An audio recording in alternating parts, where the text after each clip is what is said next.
todos, bienvenidos a una sesión más de webinar en Customers y hoy tenemos un invitado de lujo con el que vamos a trabajar un tema súper crucial que tiene que ver con la marca.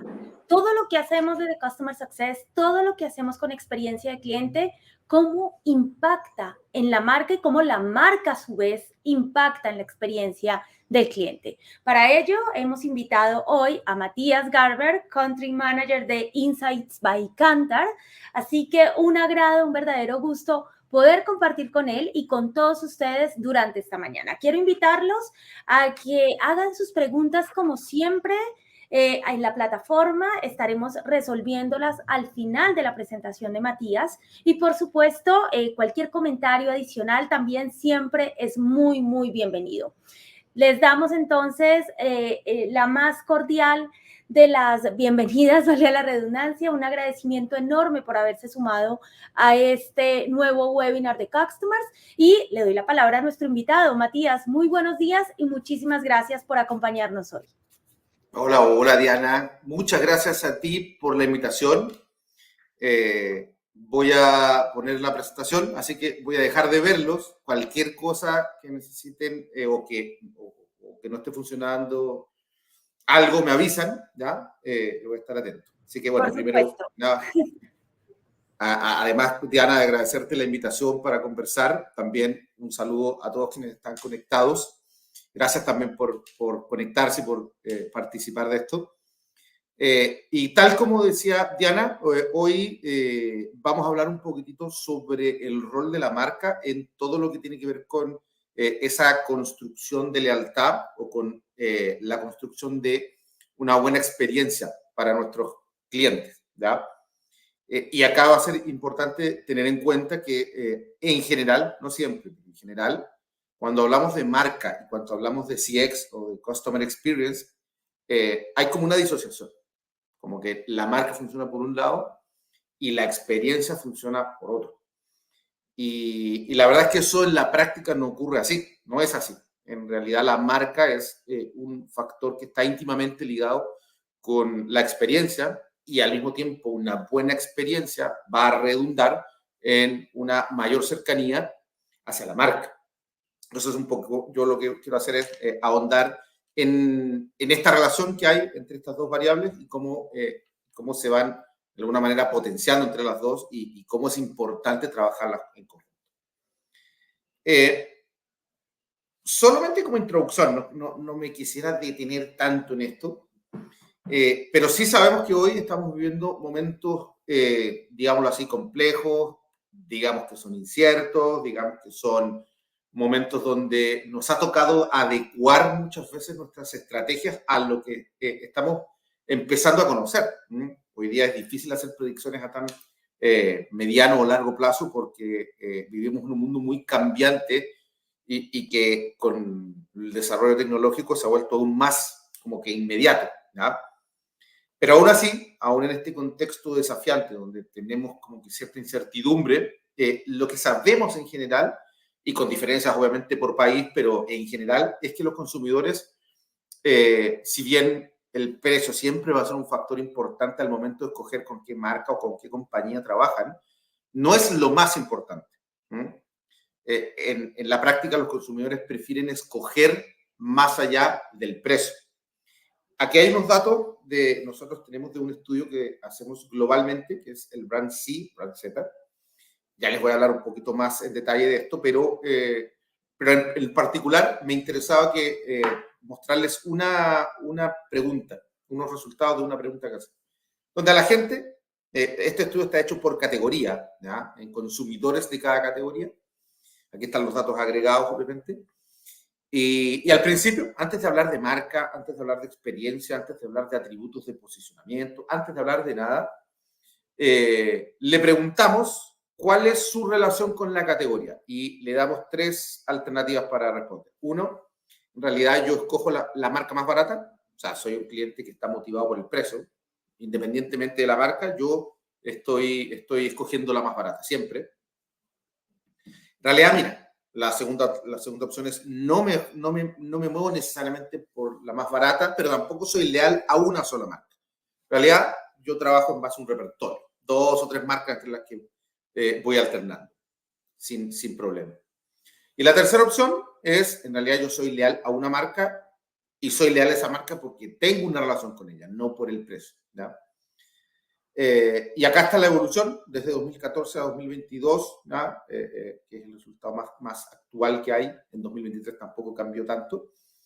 Y en realidad siempre hemos tenido una mayor proporción de personas que de alguna forma se definen como clientes orientados por un repertorio. No tanto por el precio. Sí, hay un tercio que nos dice que se mueve por la más barata, pero más de la mitad, y en una proporción que ha ido creciendo en los últimos años, nos dicen que en realidad se manejan en base a un repertorio. O sea, no la más barata. Hay 2 o 3 marcas entre las cuales yo alterno. Yo prefiero alternar. No es que yo decida por cualquier marca. Y adicionalmente, ha ido creciendo de alguna manera y de forma importante esa percepción. Nosotros le llamamos percepción de valor. Y literalmente es la gente que nos dice que la marca les da un mayor valor del precio que sienten que pagan por ella. Es decir, en esa ecuación de justificación de valor, cuánto yo le doy a mi cliente en función del precio que ellos pagan por nosotros, esa proporción de clientes que dicen que la marca me da un mayor valor ha ido creciendo, ¿no? Entonces, no solamente estamos en un contexto donde la gente quiere escoger específicamente por preferencias una marca, sino que además nos están diciendo, y transversalmente, que las marcas lo están haciendo bien y justificar un poco su valor. Entonces, hay como una relación bien sana en ese sentido y que debiésemos aprovechar. Entonces, lo que uno ve en este contexto es que todavía existen 2 tipos de compañías o empresas. Hay empresas que están muy organizadas y que estructuran, digámoslo así, su oferta en base a la gestión de producto, en todo lo que tiene que ver con funcionalidades, con la parte más racional, digámoslo así. Y otro grupo de empresas que se organizan más bien en torno a la gestión de una propuesta de valor que vaya un poquito más allá de solamente el producto, y que es lo que de alguna forma vamos a llamar marca. Entonces, hay empresas que están sabiendo aprovechar este escenario donde el consumidor o el cliente quiere trabajar con una marca y no verse en la necesidad de escoger por precio, y otras que de alguna forma siguen ancladas a lo que es la gestión de producto, a la gestión de portafolio, muy sustentadas en lo que es funcionalidad. Y aquí se empieza a producir como una paradoja o un problema, porque un producto siempre va a ser copiable, por decirlo así. O sea, yo puedo lanzar una innovación en una categoría y me va a funcionar y seguramente voy a ser disruptor por un tiempo, pero a la larga me lo van a terminar copiando. Entonces, lo que aquí importa mucho es cómo yo voy trabajando todo ese halo, toda esa percepción en torno al valor que tiene mi producto y cómo ese producto se diferencia de la competencia. Esas son las organizaciones que hoy día están aprovechando un poquitito el momento. Y es un poco lo que yo les decía. Hoy día tenemos una proporción de marcas que crecen y que sostienen su crecimiento en el tiempo que es muy bajita. Solamente el 6% de las marcas en un mercado tradicional logran un crecimiento disruptivo en un periodo del tiempo. Solo el 6% de las marcas. Y de esa proporción, la mayoría solamente logra mantener ese crecimiento durante un periodo cortito. O mantienen un crecimiento que de alguna manera no refleja una tendencia, o incluso algunos que vuelven al punto inicial, como que disrumpen y vuelven al punto inicial.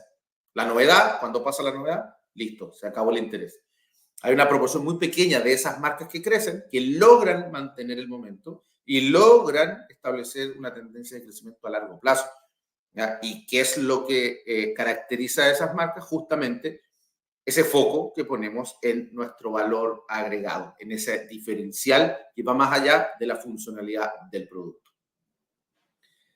Ahora bien, y ya entrando en materia, en esta relación que hay entre lo que yo les acabo de contar con lo que vamos a ver de experiencia, claramente los desafíos de crecimiento del negocio de una empresa va a ser distinto en relación a el tamaño de mi empresa. O digámoslo así, o la cantidad de tiempo que mi empresa lleve funcionando. las empresas pequeñas, y que aquí lo definimos con aquellas que tienen menos de un 5% de participación de mercado, en una gran proporción, tienen que crecer quitándole clientes a la competencia. Porque son chicos, porque están entrando al mercado, porque recién se están dando a conocer. Por lo tanto, es muy difícil que una empresa pequeña como que sea disruptiva y haga crecer el mercado. En realidad, su foco son los clientes de la competencia.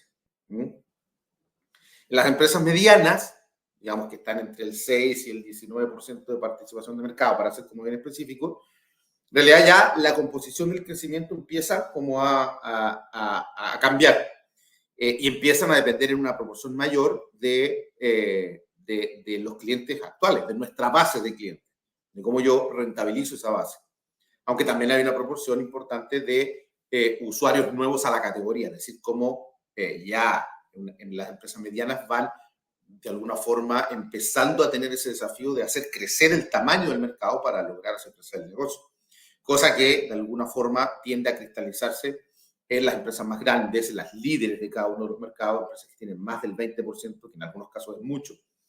Esas empresas de alguna manera tienen ese desafío de hacer rentable a su base de clientes, además de, en una proporción más o menos similar, quitarle usuarios a la competencia y ampliar el tamaño del mercado, encontrar nuevos espacios de crecimiento. Entonces, cuando uno habla de marca, claramente estamos hablando de clientes, en principio, que son nuestros. Entonces, no es solamente que el desafío para crecer necesariamente pase por hacer crecer el volumen o la cantidad de clientes que yo tengo. En muchos casos, para compañías que ya son consolidadas en un mercado, el desafío pasa por cómo yo rentabilizo mi propia base. O sea, cómo yo conjugo ese desafío de hacer crecer, pero rentabilizar a los clientes que yo tengo. Y ahí ya es donde uno va empezando a ver que la experiencia cobra una relevancia notoria, porque yo no voy a rentabilizar una base si no tengo una base de clientes sólida y que de alguna manera sean clientes que son cercanos a mi marca. Entonces, finalmente, rentabilizar el concepto de la rentabilización de base de clientes es un desafío para las empresas que ya están consolidadas. Y para las empresas pequeñas, el desafío es capturar. Ahora, obviamente, el capturar también tiene un componente importante de experiencia, porque yo puedo salir a gritar que existo, conózcanme, les ofrezco algo que quizás es nuevo, y cuando un cliente me adopta, cuando un cliente me compra, cuando logro capturarlo, tengo que hacerlo vivir una experiencia distinta a la que él vivía antes, y por ende, una experiencia que apunte también a la fidelización, digámoslo así. Entonces, la rentabilizar y capturar, dependiendo del tamaño de la empresa, va a ser fundamental y son conceptos que tienen mucho que ver con la experiencia que hacemos vivir a nuestros clientes. Entonces, en otras palabras, estamos hablando aquí de retención, estamos hablando de rentabilidad, cuando hablamos de defender márgenes o hacer crecer nuestro margen de ganancia, estamos hablando de rentabilizar. El punto 1 y el punto 2 tienen mucho que ver con nuestra base de clientes. Y el punto 3 que siempre va a existir, que es la captura de clientes nuevos, hacer crecer también nuestra base. Pero fíjense que cuando hablamos de hacer crecer un negocio, para que no he hablado todavía de conceptos de experiencia, hablando de cómo son los desafíos de hacer crecer un negocio, estamos hablando de aspectos que tienen mucha relación con la experiencia que hacemos vivir a nuestra base de clientes. Entonces, lo que yo quisiera de alguna forma ir respondiendo es cómo profundizar esos argumentos de fidelización que hoy día tenemos que construir y cómo fundamentar un discurso atractivo que nos permita capturar a clientes de mi competencia, ¿tá? Dependiendo, como les decía, del tamaño de la empresa que estemos conversando. Desde nuestra base de datos sabemos que la experiencia es fundamental al momento de evaluar proyecciones o perspectivas de crecimiento de un negocio. Dentro de este Brand C o el Brand Z, sí se hacen varias preguntas que tienen que ver con satisfacción con los servicios que los clientes tengan contratados. Como les decía, esto por cada mercado. Se crea un índice de satisfacción o de experiencia y lo que hemos visto es que en 2 años de movimiento, las empresas que tienen un índice de satisfacción alto versus las que tienen un índice de satisfacción bajo, tienden a crecer más de 2 veces más que el resto. O sea, la satisfacción es algo que paga. Como dice ahí, las marcas que mejoran la experiencia que hacen vivir a sus clientes, tienen 2.5% más probabilidad de crecer en participación de mercado que aquellas que no. Entonces, como la evidencia, la satisfacción es importante. Y también dentro del portafolio de estudios de CX que nosotros tenemos, lo que hemos encontrado es que la mayor proporción de personas hoy día valoran más, y esto creo que no es algo nuevo, que esto es algo de lo que se viene hablando mucho, valoran más la experiencia que viven con un producto que el producto o el servicio en sí mismo, ¿verdad? Entonces, esto también nos da luces sobre el hecho de que la experiencia no es solamente un factor relevante en mercados de servicios o en categorías de servicios.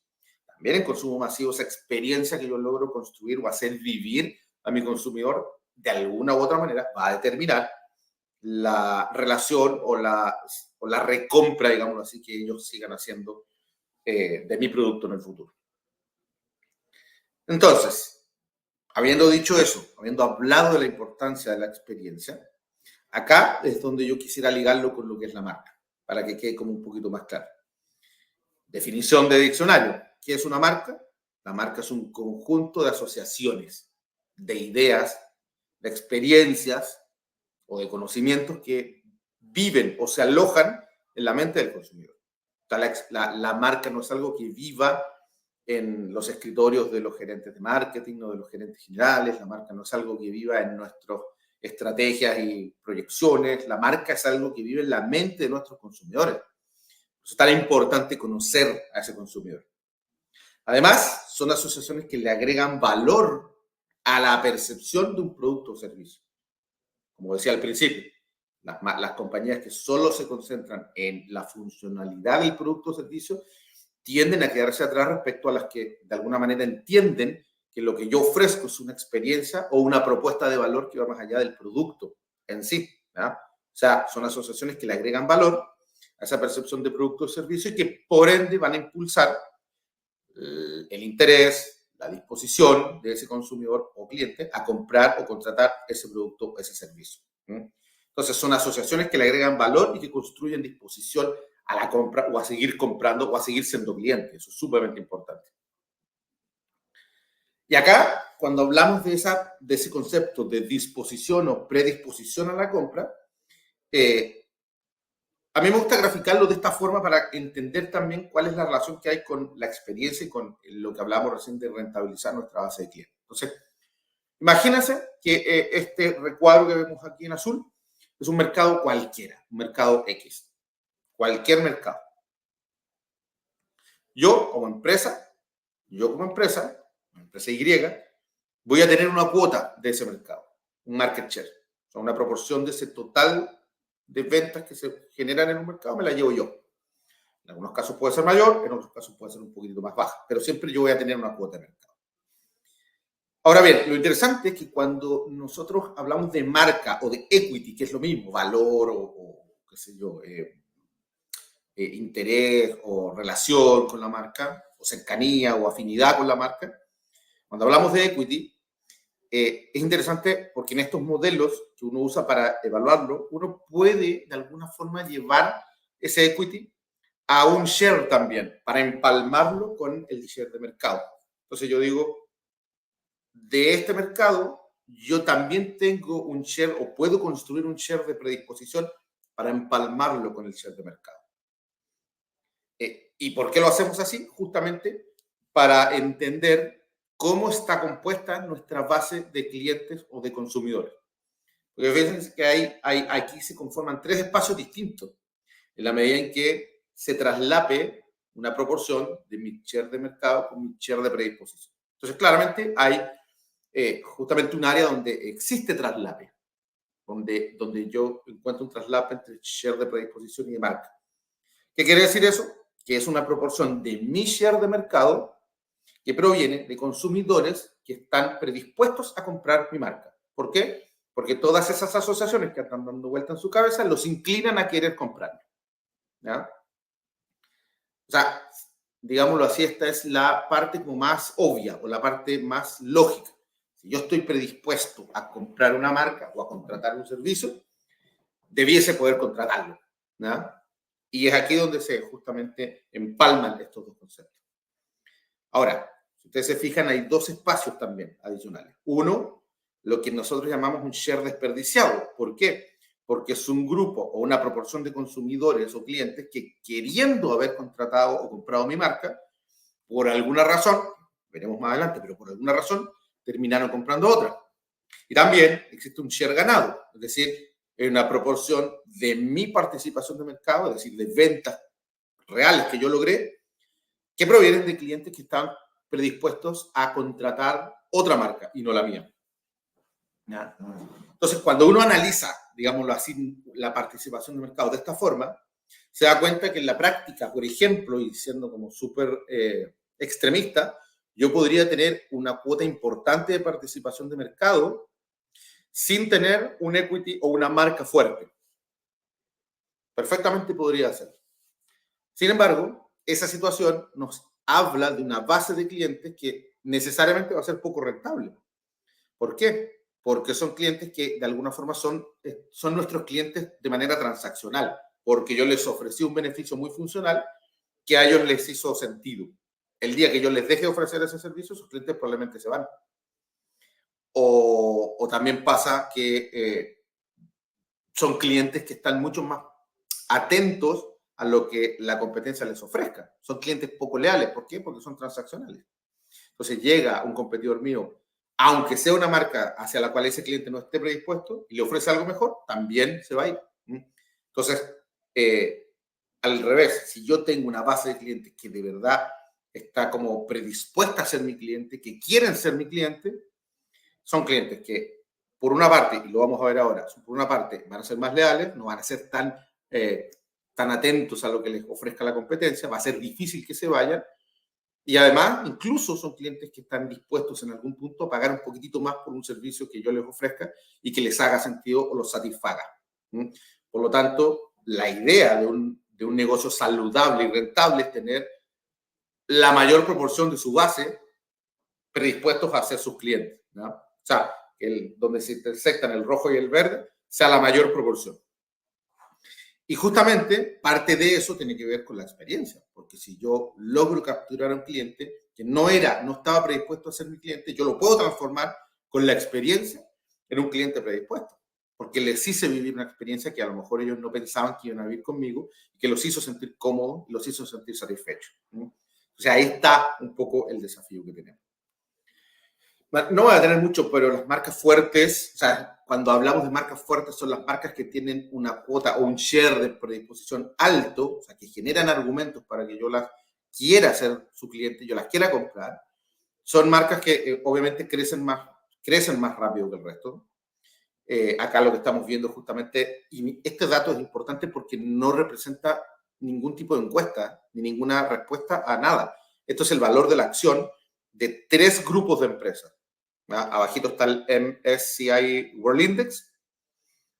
Sobre este más blanquito está el Standard & Poor's.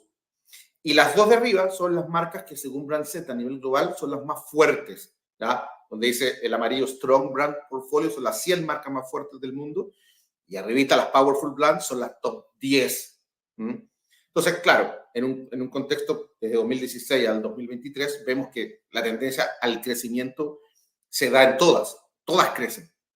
Pero las marcas más fuertes del mundo tienden a crecer 3 o 4 veces más que el resto. Es decir, si yo invertí 100 pesos en 2006 en una compañía del MSCI World Index, recibí 7 después en 2023. En cambio, si yo invertí esos mismos 100 en una de las top, recibí 4 veces más. ¿No? O sea, estamos hablando de rentabilidad. Entonces, hay una tendencia a que las marcas fuertes crezcan más y además son marcas que se recuperan más rápido, ¿no? O sea, cuando hay crisis económica, todas caen, como la que hubo en 2008 con la crisis subprime o la que hubo en 2020 con COVID. Pero en ambos casos, las marcas más fuertes se demoraron mucho menos en volver a crecer. No es lo mismo de crecer y demorarse un año que demorarse 3 años en volver a crecer. O sea, son negocios que son mucho más fuertes, ¿ya? Ahora, para que esto ocurra, para que esto se haga efectivo, tenemos que estar sumamente seguros de que esas asociaciones que conforman la marca sean las que nosotros queremos que los clientes tengan, ¿no? Sean las que nosotros hemos construido. Tenemos que asegurarnos de que nuestra marca evoca en la mente del consumidor lo que nosotros queremos que evoque, ¿no? ¿Por qué? Porque obviamente hay cierto tipo de asociaciones en cada mercado que son más relevantes que otras para aumentar esa sensación de predisposición. Y es allá donde debemos dirigirnos. ¿Por qué? Porque la marca finalmente, o el equity, tiende a ser un activo comercial. Estos activos intangibles, ¿verdad? Como las patentes, el know-how, está la marca. Y cuyo valor va a estar determinado por la capacidad que tengan esas asociaciones para predisponer a los consumidores. Pero predisponerlos ¿a qué? De aquí es donde entramos como bien en materia. Primero, a escoger una marca por sobre otra. Segundo, a pagar más por una marca que por otra. Y tercero, obviamente a seguirla comprando en el futuro. Y la experiencia es fundamental en estas tres dimensiones. Porque la experiencia, como decía Diana al principio, construye marca. La experiencia no es una herramienta en sí misma, es como un camino que tenemos que usar para construir marca.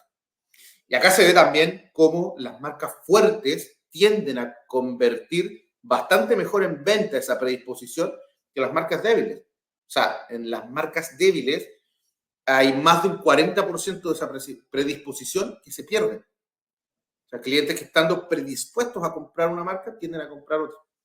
Cosa que en el caso de las marcas fuertes es menos del 30%. ¿Ya? Y cuando uno empieza a mirar ya qué indicadores y cómo se mide y cómo se va gestionando esta dimensión, vamos viendo que empiezan a surgir conceptos interesantes para hacerlo. Entonces, empiezan a surgir conceptos que nos ayudan a entender cómo se relaciona la experiencia con la predisposición. Yo aquí me voy a detener en dos, la que es el demand power y el pricing power dentro del modelo que nosotros ocupamos para evaluar justamente esto, porque el future power también depende de otros factores, depende mucho de proyecciones, depende mucho obviamente de lo que hagamos, pero no solamente de lo que hagamos ahora, sino que lo que seamos capaces de hacer en el futuro. Y el poder de activación, o el activation power, está mucho más enfocado en la concreción, en cómo yo aprovecho esa predisposición que construí para convertirla y concretarla en venta. Entonces, por eso nos vamos a centrar justamente en estos otros dos indicadores que de alguna manera hablan de cómo yo logro ser una marca que predispone a la mayor proporción de gente, tanto a la compra como a pagar un poquitito más. Entonces, cuando hablamos de demand power, justamente estamos apuntando a entender y a medir y a gestionar la capacidad que tiene una marca para aumentar esa sensación de predisposición entre los consumidores a ser contratada o a ser comprada, ¿ya? Basándonos obviamente únicamente en las percepciones. Y es lo que podemos de alguna manera expresar como un share y trasladarlo o contrastarlo contra la participación de mercado y entender cómo se compone nuestra base.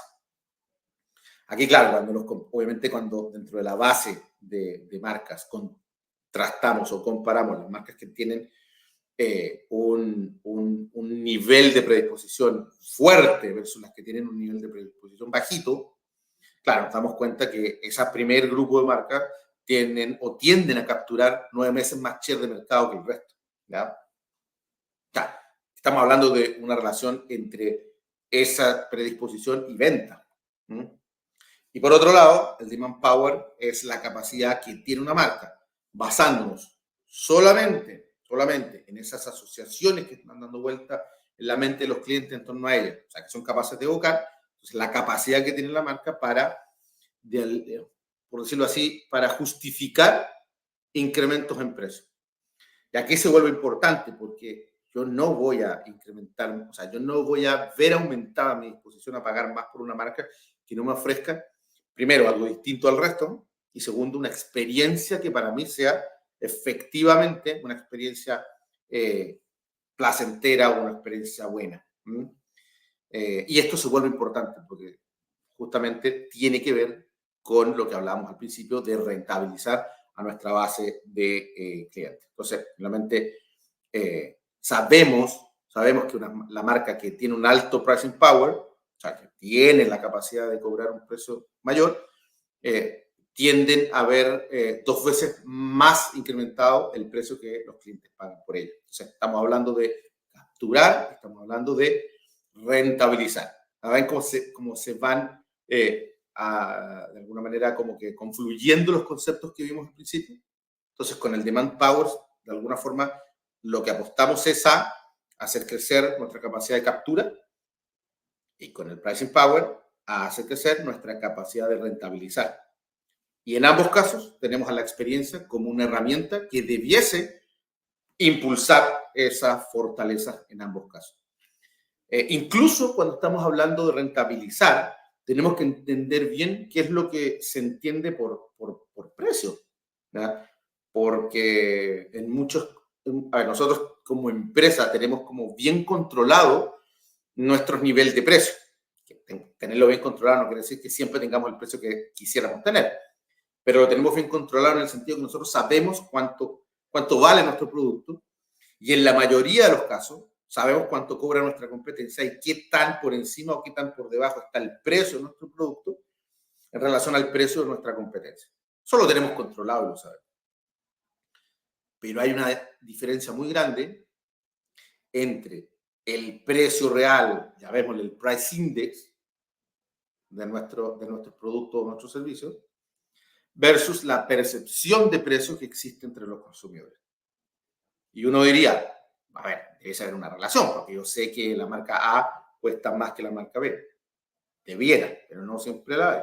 Muchas veces, diferencias reales en precio no se perciben como tal. Y los clientes o consumidores creen que dos servicios cuestan lo mismo. En algún minuto esto lo conversamos con gente de las AFP. Y las AFP, claro, decían, oye, lo que mueve la elección de una AFP tiene que ver con rentabilidad y con los costos.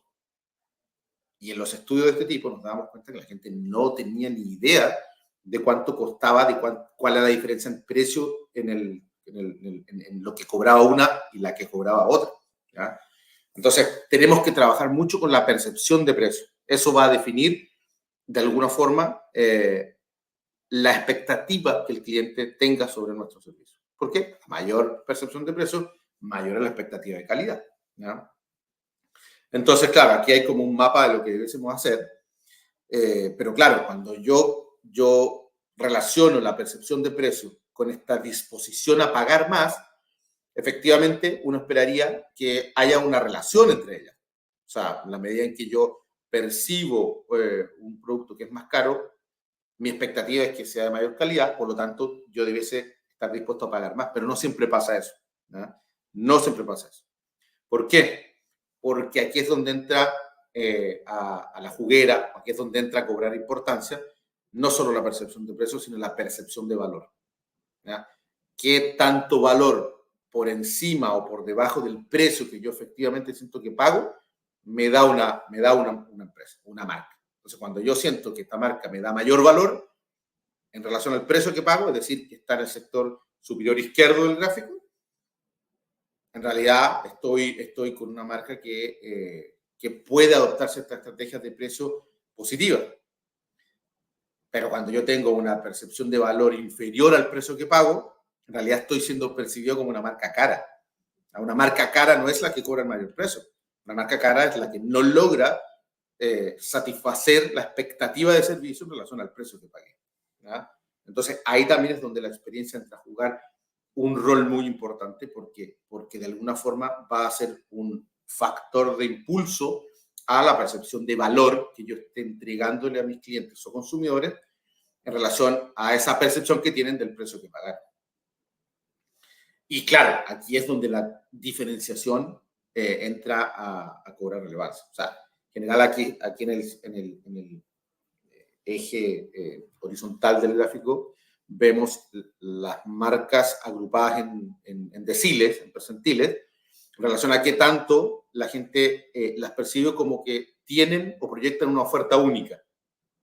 En el eje vertical tenemos la percepción de que vale la pena pagar más por esa marca o que la marca me da un valor mayor al precio que yo siento que pago. Entonces, mientras mayor es el argumento de diferenciación que proyectemos, en general, mayor debe ser la disposición de nuestros consumidores a pagar más por nosotros. Entonces, ahí empieza también a cobrar relevancia esa propuesta de valor que hablábamos al principio. O sea, nosotros no vendemos o no debiésemos enfocarnos en vender productos, sino que deberíamos enfocarnos en vender experiencias que concreticen una propuesta de valor diferente a la que entrega nuestra competencia. Y la diferenciación, de hecho, es uno de los pilares de crecimiento que tienen las marcas fuertes, o sea, las marcas de equity grandes, ¿no? La diferenciación tiene que ver con justamente lo que decíamos recién, con la capacidad que tiene una marca de proyectar la oferta de algo único y que mi competencia no ofrece. Y usualmente eso va más allá de la funcionalidad del producto o del servicio. Y es interesante entender también que yo puedo proyectar diferenciación a pesar de no proyectar la sensación de que yo ofrezco algo único. Yo no solamente me puedo diferenciar por exclusividad, también me puedo diferenciar por ser la marca que los consumidores creen que establece las tendencias en la categoría. Y eso es un elemento súper importante, porque como les decía, siempre nuestra competencia nos puede copiar el producto o nos puede copiar el servicio, sobre todo en categorías que parecen en apariencia ser commodity. Pero no van a poder copiar el hecho de que nosotros hayamos sido los que primero lo ofrecimos. Esa rapidez o esa vocación por la innovación también proyecta diferenciación y también nos ayuda a ser una marca que sea capaz de cobrar un precio un poquito más alto y rentabilizar su producto. Hay que hago énfasis en el concepto de rentabilidad. Los otros dos pilares tienen que ver con, bueno, yo me diferencio, pero me tengo que diferenciar por argumentos que para el consumidor o el cliente sean relevantes. O sea, tengo que construir esa significancia desde mi propuesta de valor. ¿Ya? Significancia que se expresa efectivamente por ser un producto o servicio que cumpla con lo básico, o sea, lo funcional igual tiene que estar cubierto, no es que no importe, solo que no debería ser el único argumento o la base. Sobre el cumplimiento de necesidades funcionales está la conexión emocional que seamos capaces de construir o articular con nuestros consumidores o clientes. ¿Ya? Entonces, finalmente, la diferenciación tiene que ser significativa para el consumidor y tiene que permitirnos construir esa relación más emocional. Vamos a ver que la emocionalidad cobra mucha relevancia al momento de tomar una decisión. Y al mismo tiempo, yo tengo que ser capaz de tener una disponibilidad mental, por llamarlo así, amplia entre mi base de clientes y entre mis prospectos también. O sea, cuando ellos piensen en la categoría, yo tengo que ser una marca que forme parte de su repertorio mental, que se les venga rápido, se les venga fácilmente a la mente cuando piensan en una necesidad sobre la categoría. ¿Por qué? Porque a mayor disponibilidad mental, con argumentos de diferenciación significativa, voy a ser una marca que esté predisponiendo al mayor número de personas, tanto a la compra como a pagar un precio un poquitito más alto que el resto. Finalmente, la diferenciación significativa es como el soporte que nosotros llamamos en lo que es la predisposición. Entonces, mientras mayores sean mis argumentos de diferenciación significativa, mayor es la probabilidad de que yo predisponga una mayor cantidad de consumidores o clientes, y como la predisposición tiene un correlato en market share, mayor es la probabilidad de que yo termine creciendo en market share. Entonces sabemos que estos tres pilares bien gestionados y que de alguna manera como que expresan o articulan esas asociaciones que es la marca finalmente, nos van a permitir un crecimiento en el negocio, tanto por llegar o capturar a más clientes como por rentabilizar a nuestra base de clientes actual. ¿Ya? Veo que estamos bien en tiempo, así que para ir cerrando un poco, la fidelidad o el desafío en fidelizar a nuestros clientes se trata de capturarlo en la totalidad de su journey, porque uno dice, claro, yo rentabilizo, yo aumento la disposición a pagar un poquitito más, yo aumento esa predisposición que los hace más fieles a lo que yo ofrezco. De alguna manera uno lo va construyendo, pues yo tengo que ser capaz de contarle esos argumentos a los que no son mis clientes, pero hacer vivir a los que ya son mis clientes. Entonces, como que el desafío se ubica en la totalidad del viaje de ellos. Entonces, claro, uno dice, la predisposición es la base, pero tenemos que saberla convertir bien en venta y sostener esa venta futuro. Entonces, todo lo que tiene que ver con exposición de nuestros argumentos de diferenciación significativa es lo que deberíamos trabajar con nuestros no clientes, la gente que a lo mejor ni siquiera nos conoce, tienen que conocernos. Pero la activación y la experiencia ya son herramientas que debiésemos enfocar tanto en los que son prospectos, es decir, los que no son nuestros clientes, pero que nosotros ya mapeamos que deberían serlo, como entre los que son nuestros clientes. Porque en estos dos pilares se va a estructurar y a fundamentar nuestra capacidad de hacer crecer el negocio, de rentabilizarlo o de capturar, ¿ya? Por eso es importante. O sea, todo este ciclo tiene desafíos en particular, pero la totalidad es la que nos va a permitir hacer crecer el negocio.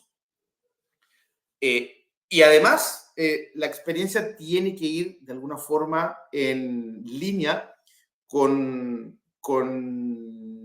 crecimientos en otras áreas. La experiencia, aquí lo que se ve es que las marcas que crecen, por ejemplo, que tienen un alto equity, pero no tienen una buena experiencia y no son capaces de activar bien esa predisposición, es decir, convertirla en venta, tienen un 27% de probabilidad de crecer. Por el contrario, las marcas que solamente se enfocan en activación, pero descuidan equity y descuidan experiencia, que son las que al principio decíamos que eran las que se enfocaban en la funcionalidad del producto, solo tienen un 12% de activación. Y la experiencia por sí sola, es decir, una marca que no construye equity y no se preocupa de activarlo, tiene solo un 7% de probabilidad de crecer, solamente en base a una experiencia buena.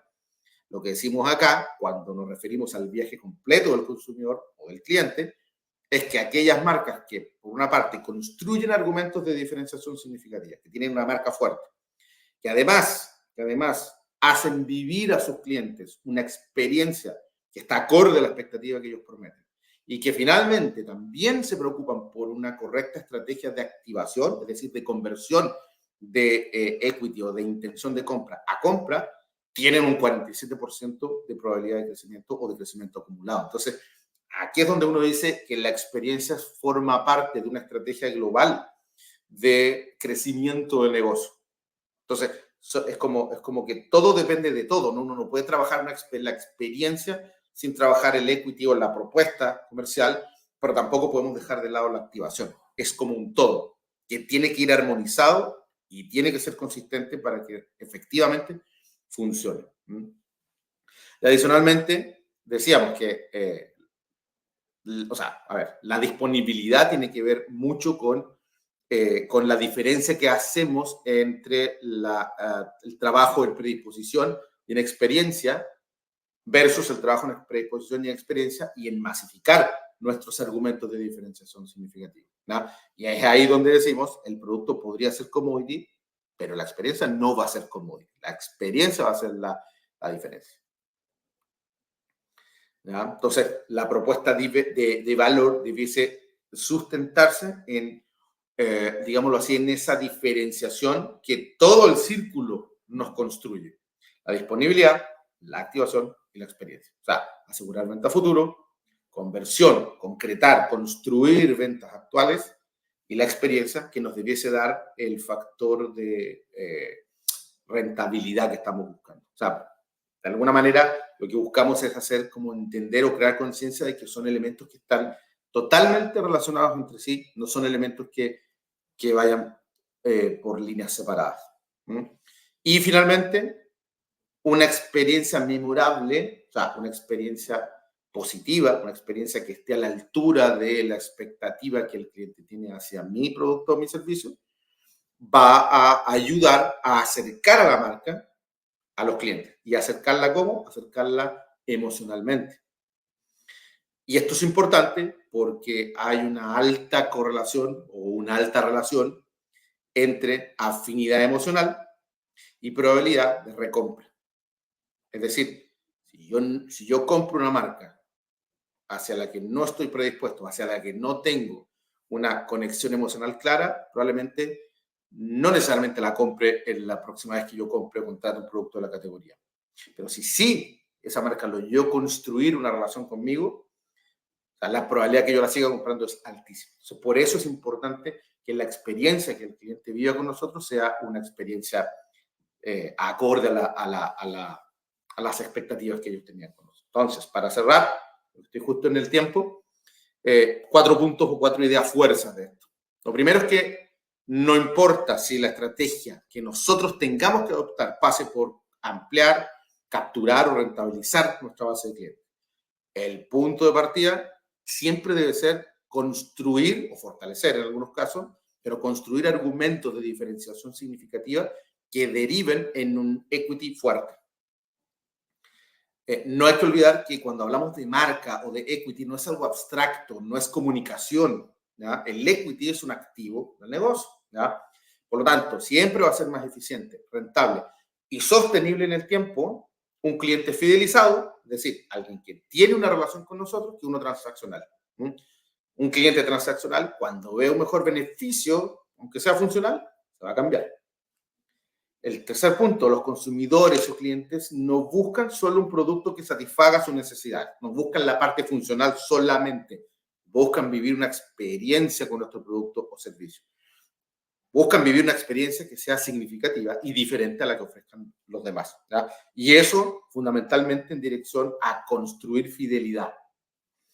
Y en el último lugar, invertir tiempo y recursos en construir esos argumentos que predispongan a los consumidores o clientes a comprarnos o a contratar y hacerlos vivir una experiencia significativa es lo que nos va a permitir construir o de alguna manera va a derivar en un negocio que sea saludable y rentable a largo plazo, que no solamente se ancle o se sustente en elementos transaccionales, sino que se sustente en una relación con mis consumidores, una fidelización que va a implicar una relación de más largo plazo. Y eso es, creo, Diana, que cumplí justito con el tiempo que teníamos. Más exacto, imposible, así que muchísimas gracias por esta presentación. Aquí tenemos bastantes preguntas por parte de nuestros perceptores durante la mañana y vamos a empezar con la pregunta de Juan Jordán. Hola, evidentemente la marca es clave en las decisiones de compra, pero ¿cómo logramos pensar más allá del producto para capitalizar mejor el valor de la marca? Uy, es una pregunta, Juan, que es difícil, pero creo que es fundamental, es una súper buena pregunta. Y yo te diría que el cómo, o sea, no hay una receta para el cómo. El cómo va a depender mucho de la naturaleza de la marca, incluso de la categoría que estemos conversando. Pero yo, por ejemplo, siempre creo que los ejemplos en estos casos es interesante. Y yo les preguntaría a ti, Diana, y al público que tenemos conectado.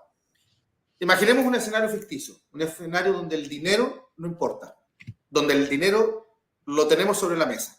Nuestra tarjeta tiene la plata que nosotros queramos para comprar un auto, el auto que queramos. Imagínense, ¿cuál de estas dos marcas escogerían? ¿Un Mercedes o un BMW o un BMW? Diana, tú, ¿cuál escogerías? Ninguno. Yo sé que ninguno, pero supuestamente... El BMW, digamos. Yo escogería el Mercedes. Ahora, si yo te digo, ¿habrá alguna diferencia en calidad en esas dos marcas? Yo creo que no. ¿Habrá alguna diferencia en esa percepción de seguridad? O sea, de sentir que andas en un auto seguro. No. No creo. ¿Habrá alguna diferencia incluso en esa percepción como de estatus que te puede dar cada una de esas dos marcas? Probablemente no. Entonces digo, ¿por qué entonces Diana compraría el BMW y Mati compraría el Mercedes? Muy probablemente porque son dos marcas que siendo líderes y siendo parte de un segmento, de un mismo segmento premium, han logrado capitalizar su valor de marca desde ángulos diferentes. Probablemente el BMW tiene un componente quizás más juvenil, un componente más dinámico, y el Mercedes tenga un componente más clásico, por decir algo. O sea, han capitalizado ese valor de marca desde dos ángulos distintos y lo han logrado hacer vivir desde la experiencia que provee. Y son dos marcas que se preocupan muchísimo de la experiencia, porque la experiencia transmite esa esencia marcaria que ellos necesitan, que ellos son, digamos. Entonces, a lo que voy yo es como que no tengo como un cómo exacto, no una fórmula, pero sí sé que depende mucho de cuál sea nuestra naturaleza de posicionamiento y de cuál sea nuestro entorno competitivo. Pero de que se puede, se puede. Hay marcas que lo han hecho, ¿ya? Y pongo ese ejemplo para no poner el tipo de ejemplo de iPhone, Samsung o algo así, que también podría servir. Perfecto, Matías. Aquí tenemos otra pregunta también de Juan, que dice, ¿tienes algunos tips para que los que trabajamos día a día con los clientes sobre cómo hacer los verdaderos embajadores de nuestra marca? Bueno, eso es justamente lo que un objetivo al que debiésemos aspirar, a que nuestros principales embajadores, bueno, también están los colaboradores de la empresa que también deberían ser embajadores, pero creo que ese es otro tema de la experiencia. Pero el tratar de que nuestros propios clientes sean nuestros embajadores como un objetivo, el ideal, ¿no? Y a ello diría que los tips de alguna forma han ido cambiando en el último tiempo. Hoy día yo creo que la relación entre la marca y los clientes o consumidores es más horizontal que nunca. Hoy día ya no existe esa relación como que la marca está acá y yo estoy acá. El banco aquí está allá arriba en las nubes y yo como cliente tengo que seguir las políticas que dice el banco. Eso ya no es así. Hoy día la relación es cada vez más horizontal. Entonces yo diría que, primero, la idea es preocuparse por los protocolos de experiencia. Si yo definir ciertos protocolos que mis clientes debiesen vivir, preocuparme de que eso se viva, se haga. O sea, no solamente usar el CX para monitorear, sino también para gestionar, ¿ya? O sea, estar atento a que las cosas funcionen como nosotros definimos que tendrían que funcionar. Si no lo hemos definido, deberíamos definirlo antes de monitorearlo, porque si no es como monitorear en el aire. Y lo segundo es tener protocolos como súper establecidos para responder. Es como que el protocolo para responder cuando el protocolo oficial no funciona. Hoy los consumidores o clientes no esperan que la marca no falle nunca. O sea, se entiende que las cosas pueden no funcionar.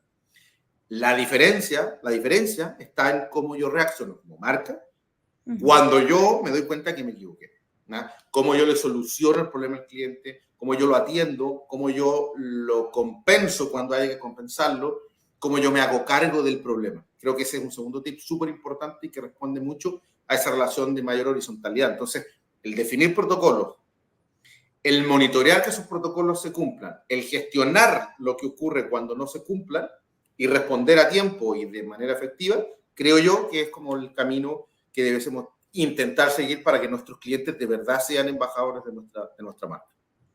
Perfecto, gracias Matías, súper buenos tips. Vamos con la pregunta de Bárbara, que dice, perdón un segundo, que por alguna razón, ahí ya Bárbara. Sí. Hola Matías, muchas gracias por la presentación. Tengo un par de preguntas. La primera, ¿qué herramientas tecnológicas recomiendas para personalizar la experiencia del cliente y fomentar el entusiasmo por su marca? Mira, súper buena pregunta de Bárbara. A ver, hay muchas herramientas tecnológicas y que quizás nosotros no manejamos tan en detalle. Hoy, con todo el desarrollo de la inteligencia artificial y sobre todo con herramientas que nosotros llamamos de analytics, que es como analítica avanzada, estadística avanzada, modelos que se construyen, nosotros, o sea, hoy día existe más que nunca la posibilidad de prever el futuro, de proyectar escenarios, digámoslo así. ¿Qué pasa si ocurre X? ¿Qué pasa si ocurre Y? Muchas empresas están hablando del modelo, y se habla del modelo Netflix, o sea, ese modelo, que ya no sé si ya sea el único Netflix el representante de ese modelo, pero fueron como los primeros que empezaron a trabajar lo que era personalización. Es decir, si yo veo una serie, ellos me recomendaban otra. Y en la medida en que yo veo más series, el algoritmo se nutre y te va siendo capaz de recomendar con mayor precisión otra serie. Dado tu perfil, yo te recomiendo que veas esto. Tu probabilidad, o sea, como que tu probabilidad de hacer match con tal serie es mayor. Yo creo que ese es un modelo súper interesante porque más allá de que aprende de tu comportamiento, aprende el comportamiento personalizado tuyo. No es lo mismo la serie que vio Diana a la serie que vio Matías. Entonces, a Diana yo te iba a recomendar algo y me voy a adelantar. O sea, antes de que tú decidas qué otra serie vas a ver, yo te recomendé. Pero a mí me recomendó otra porque yo tengo un historial distinto. Entonces, yo creo que hoy día todos esos modelos de analytics avanzados que nos permiten predecir el comportamiento en función de los datos que ya tenemos son sumamente claves personalizar la experiencia. Obviamente eso también va acompañado de las capacidades y los recursos que tengan las empresas. No todas las empresas tienen el recurso para ser tan personalizadas, pero hoy día, como la tecnología está cada vez más al alcance de nuestra mano, creo que debería ser más fácil que antes el lograr eso. Y por otro lado, creo que el segundo punto es usar la información que nosotros tenemos de nuestros clientes. En muchos casos hay información de tráfico, hay información de tipo de productos que se venden, hay información de medios de pago, los que nos pagan. O sea, no es información como que tan difícil de recoger en algunos casos, pero que sí te definen un tipo de consumidor en base a comportamiento. Y eso también nos debiese permitir, o sea, si yo soy un banco y sé que tal persona, tal cliente tiene ya contratado un crédito de consumo conmigo, o sea, yo no debiese ofrecerle otro crédito. O sea, no debiese ser parte del mailing que yo envío para ofrecer créditos de consumo, que a veces pasa. Entonces, claro, eso denota, oye, este banco no me conoce. Yo creo que tenemos la segunda herramienta pasa mucho por estas herramientas de CRM, de conocimiento del consumidor, pero impulsadas o alineadas, digámoslo así, con estas herramientas de inteligencia artificial y analytics que nos permiten predecir o ser mucho más precisos en la personalización.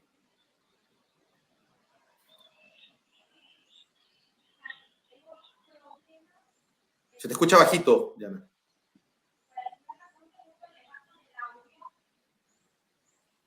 Si quieres, la leo yo mientras, ¿no? ¿Cuáles son, Bárbara, cuáles son las primeras acciones que una empresa SaaS debe tomar para construir una marca sólida desde cero? Ahí es difícil como que tener claridad sobre, porque va a depender mucho del tipo de empresa o la categoría también en la que nos estemos moviendo, pero yo creo que una marca sólida desde cero parte, y para cualquier tipo de marca, parte por el ser capaz de trazarnos un posicionamiento intencionado o un posicionamiento deseado, ¿ya?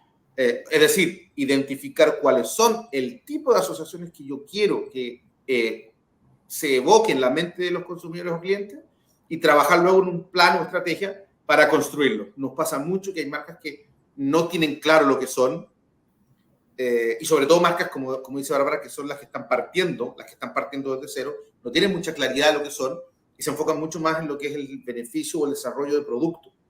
Yo creo que una marca desde cero debiese tener claro cuál es su diferencial, cuál es su propuesta de valor que va más allá de la funcionalidad del producto y trabajar para que eso ocurra. Y lo segundo, como yo decía en la presentación, una cosa es tener claro lo que yo quiero ser. Otra cosa es tener claro que lo que yo quiero ser es relevante para el consumidor. Entonces, el paso quizás, un paso cero, digamos, un paso previo es identificar cuáles son los territorios de posicionamiento, llamémoslo así, que son relevantes para el consumidor y que si yo construyo sobre ellos, me van a permitir ir desarrollando una marca sólida y plasmando esa marca en la experiencia que yo hago vivir a mis clientes en la medida en que voy creciendo o que voy capturando una mayor proporción de ellos. Creo que por ahí va el desafío. Perfecto, Matías. Muchas gracias. Ahí hicimos un trueque porque tuvimos un problemita de audio. Nos queda la última pregunta de Cristóbal, que nos dice, hola, ¿qué tal? Muy buena presentación, Matías. Hablaste de manera genérica de las experiencias, modo materia, pero en lo concreto, ¿puedes dar algunos ejemplos reales de algunas de las experiencias más efectivas que ustedes aplican en su empresa? A ver, mira, yo te diría que en general la experiencia, ejemplos de experiencia, podríamos buscar en varias categorías. Bueno, por eso decía al principio, no sé, me da la impresión que iPhone o Apple es como un ejemplo clásico de una experiencia concreta que una empresa hace o es capaz de hacer vivir a sus clientes o consumidores en base a todo el circuito de productos que la construyen, no solamente en base al teléfono, sino que en base a toda la red que lo acompaña, ¿ya? Creo que por ahí también ellos lograron blindar muy bien a sus consumidores para que no se tentaran mirar a la competencia, porque ya implica como que un esfuerzo adicional. Otras estrategias que han funcionado muy bien y que parecen simples, pero han logrado quebrar de alguna manera relaciones marca consumidor fue en algún momento lo que hizo Santander con el World Café. Lo que hizo Santander con el World Café quebró lógicas de relaciones, o sea, en una categoría donde probablemente Banco Santander no era una de las marcas que generaba la mayor experiencia o la mejor experiencia en su categoría, versus otras que sí lo hacían. O sea, con esa acción lograron hacer crecer sus indicadores y mejorar en relación a competidores que tradicional y históricamente venían haciéndolo mejor. De hecho, como anécdota, fue una práctica que nació en Chile y que después ellos han empezado a exportar a otros países.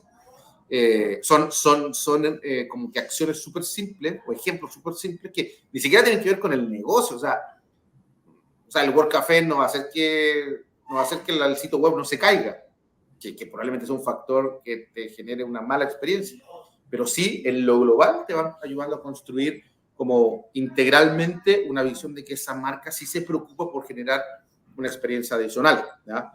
Creo que esos dos son ejemplos, más allá del de Netflix, que a mí me gusta porque habla mucho de personalización y de proactividad. También son cosas muy efectivas. Hoy día lo que es personalización también justamente apunta a eso, a ser capaces de darle esa imagen al cliente de que yo lo conozco y que como lo conozco le sugiero caminos, o le sugiero como que siguientes pasos en su relación con el producto. Por ahí creo yo que son 3 ejemplos de marcas que han hecho un trabajo de experiencia sumamente bien desde el punto de vista de retención de clientes. Buenísimo. No, muchísimas gracias. Yo creo que estamos en el tiempo, Matías, y para toda nuestra audiencia, muchísimas gracias por haberse conectado en estos minutos. Creo que fue súper interesante. Siempre vemos la marca, es muy importante que gestione. Cuando estamos hablando del día a día, a veces la marca pasa a un segundo lugar y nos convertimos simplemente en unos elementos de resolver problemas y generar transacciones en nuestro día a día con el cliente. Pero de alguna manera la marca es un puente que hay que cuidar, que hay que mantenerlo vivo, que hay que mantenerlo fuerte para que realmente sea esa conexión permanente entre empresa y consumidor o empresa y cliente. Y lo que mencionaba Matías, ya para cerrar, ir más allá de una transacción es la clave para lograr clientes que sean más allá de leales, a clientes que sean realmente apasionados con la marca y se conviertan en unos defensores. Y finalmente, lo más importante, todo comunica, todo genera experiencia, todo genera conexión. Y por lo tanto, hablar de cuidar al máximo, cuidar con mimo, cuidar con responsabilidad cada uno de los puntos de contacto del Customer Journey Map es esencial para que realmente esa marca, como de alguna manera lo mencionabas en el momento intermedio de tu presentación, esa marca cobre vida, esa marca no se ve afectada en algún momento de la relación, por minúsculo que parezca, en el tiempo. Entonces ahí es súper importante que estemos vigilantes, que estemos activos y que sin lugar a dudas, pese a que la marca sea nueva, como mencionaba Bárbara, o que la marca ya tenga un tiempo en el mercado, obviamente para una marca más antigua en el mercado y fuerte en el tiempo, es mucho más fácil seguir vital o recuperarse en momentos de crisis, como lo mencionaba, siempre si cuidamos cada uno de los puntos de contacto del journey de manera ordenada, mimosa, rigurosa, vamos a poder tener una marca que se construye en el tiempo de una manera potente y sólida. Entonces, a todos ustedes, muchísimas gracias por haberse conectado el día de hoy. Gracias, Matías, sin lugar a dudas, una gran presentación y un valor enorme para Customers poder tenerte con nosotros el día de hoy. Y para todos los que quieran revivir este webinar, por supuesto, lo tenemos en nuestro sitio www.customers.com. A ustedes muchísimas gracias, que tengan una un muy feliz resto de día, un feliz resto de semana y gracias de nuevo por conectarse con nosotros en estas iniciativas que mensualmente les traemos para mejorar y potenciar sus relaciones con los clientes. Feliz día, gracias Matías, gracias a todos ustedes. Que estén muy bien, chao. Chao, feliz día, gracias Mati.